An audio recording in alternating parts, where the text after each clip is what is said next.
Rupture, a labyrinth inside a labyrinth. It's a new realm that opens randomly on each floor. A cooldown time exists for ruptures. In order for the first floor rupture to naturally open back up, it needs at least 3 months in city time. But waiting around for rupture to open is very inefficient. So people began finding ways to force the rupture open. There are 4 ruptures on the first floor. The one they entered was the blood-tinted castle. Einar was shocked after seeing the size of the castle. Bjorn knew that it'd be the blood-tinted castle since he used a Death Fiend's magic crystal. But it's still overwhelming to see in real life. The good thing is that ruptures on the first floor are all doable, regardless of difficulty. Now, the important thing is who is going to appear. The members that will raid this place with them will be automatically chosen. From the space crack behind them, the first member appeared. Both Einar and Bjorn were waiting for this. For now, the scene shifts to Irwin. She was also on the first floor with her sister. She was complaining to her sister that it's hard for her to fight with just a dagger.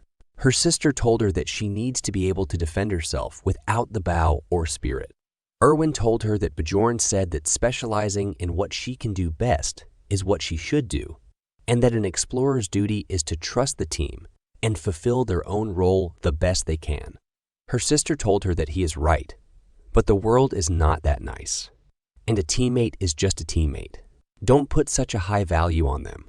Irwin said all right to her, but in her mind, she still thought that Bjorn isn't a bad person.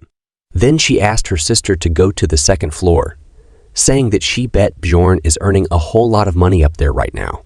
Her sister told her that you can't go up floors just by hunting a bit on the second floor, so they're going to enter a rupture. Irwin said that she thought that you have to be lucky to get in one. Her sister agreed and mentioned that there are quite a few experienced explorers who were unlucky enough to never have been inside one. But the last time it opened was 8 months ago, and a rupture cycle is 8 months at most. So the first floor's rupture should open soon. Irwin said that she understands, but Bjorn didn't tell her anything about that. Her sister didn't say it aloud to not hurt her feelings, but she was thinking that it's to be expected. That Barbarian's a beginner too, after all, and that he's probably going up the floors in the most inefficient way possible. She was smirking while thinking all of this. What will be her reaction if she knew that Bjorn is already inside it? This reminded what happened at the end of the rupture. It's just giving me goosebumps. I'm trying my best to make the release faster.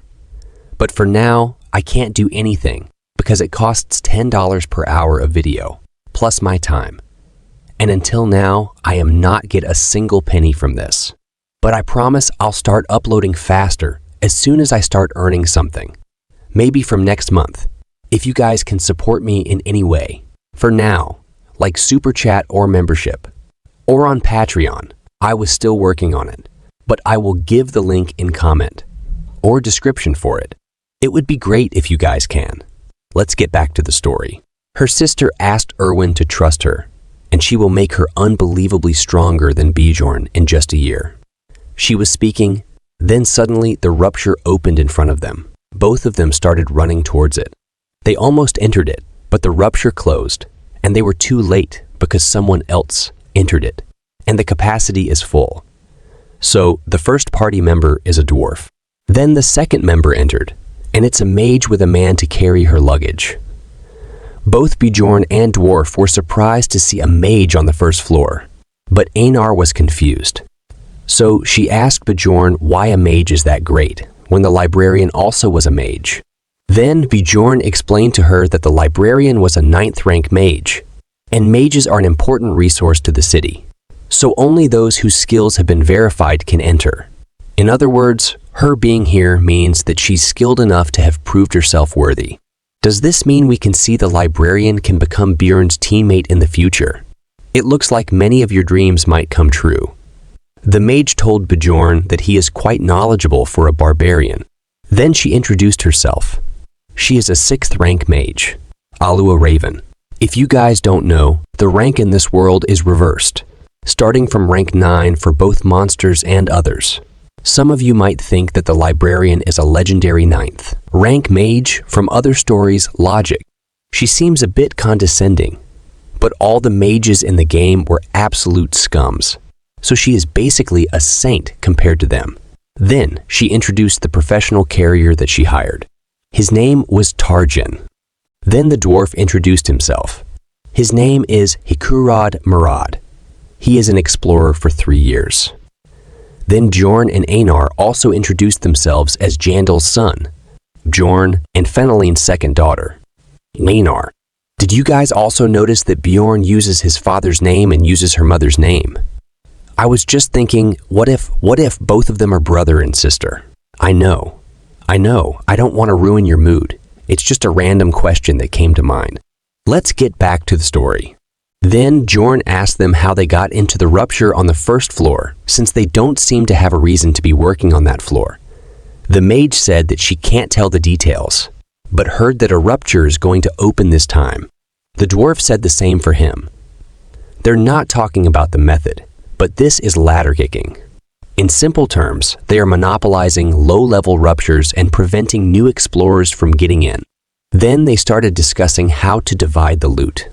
The mage suggested that the loot be divided among them, excluding Tarjin. The dwarf agreed and said that it's common knowledge to listen to a mage in the labyrinth. Since there's a mage in the team, Bjorn has to listen to her. The very person that convinced the royal family that evil spirits needed to be killed was a mage. Bjorn said that he agrees, but Einar disagreed with listening to orders from her. She wanted Bjorn to be the leader and said that he's not a normal barbarian. He is wiser than anyone, and he reads 6 hours a day. Bjorn tried to stop her, but she didn't stop. It looks like she really wants to expose Bjorn. The mage said that a barbarian reading is unique, but they already decided. Einar said that he is not unique. He is great, and she started repeating great and warrior countless times. Bjorn was super embarrassed.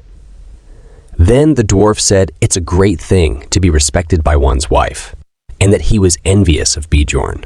Einar got flustered and said that she is not his wife. The dwarf said that she doesn't need to be embarrassed, and both of them started arguing. Then the mage stopped them and said that they should start moving now. Bjorn was thankful that the conversation topic changed, and Raven wasn't really interested either. He just hoped she never focused her attention on him until the end. Then the dwarf said that they only know each other's names. Shouldn't they know each other's skills too? The mage said that it's not necessary. The blood-tinted castle's monsters are all 7th rank and under, so just Tarjin and she would be sufficient. They all looked a bit upset because of it. She also said that she would be taking the loot from the Guardian. This pissed the big guy off.